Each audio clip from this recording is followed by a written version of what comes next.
you know, you're forever changed by some losses. Just that bond that goes deeper than really what you can even identify or express.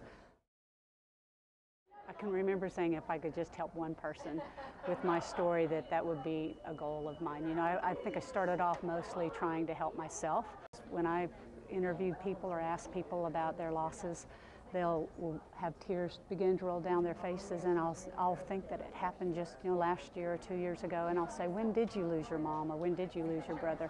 And it's amazing. It can be 20 years ago, 27 years ago, and I think that's the message that's the part that you need to allow, is when that tear rolls down. You know, that's an expression, that's an honor, that's saying I still miss them, and that's okay. I'm okay. I've moved forward, but I still miss them. Just talk. Or Mike? I had no doubt that she would overcome what she was going through. I knew it was a process. I knew she had to go through a process on her own time, and like most people, they have to go through their own process. When it happens, it's totally up to them and when they feel it, but I knew she would get to this point at this day, and she's too talented not to.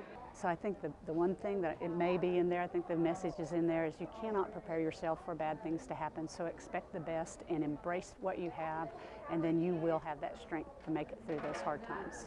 If you look at it and you deal with it and you trust the process, that you come out stronger and better. And I think the more you help others, you gain a great strength in doing that as well.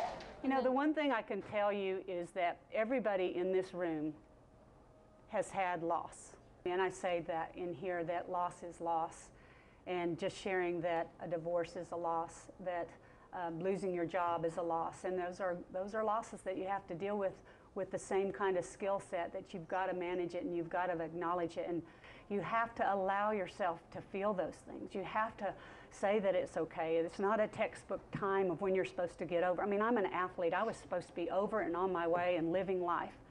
And what I realized was that my life was forever changed, that I would not be the same person without my mother here. We all knew her mother very dearly and closely, and her father, so we saw her go through the journey that she was on, and so to see her come this far is pretty amazing. And I wrote this by the grace of God, because I open this sometimes for myself, and I open this and I'll read it and I'll go, wow, that's really great advice. If you haven't read the book, you need to. It's from the heart, and it's done in a class act way, and just everything that comes out of it exudes that love of that one special person, that mom. Just that fear of not having our mom, but you ask her every question you can, you find out as much as you can. She's a beautiful woman who has the knowledge of a lifetime, and you can't prepare yourself to not have them, so just embrace them while you have them. Just us listening without going to our own issue or without going to our own story, and why that's so important, to just be able to actually listen to another person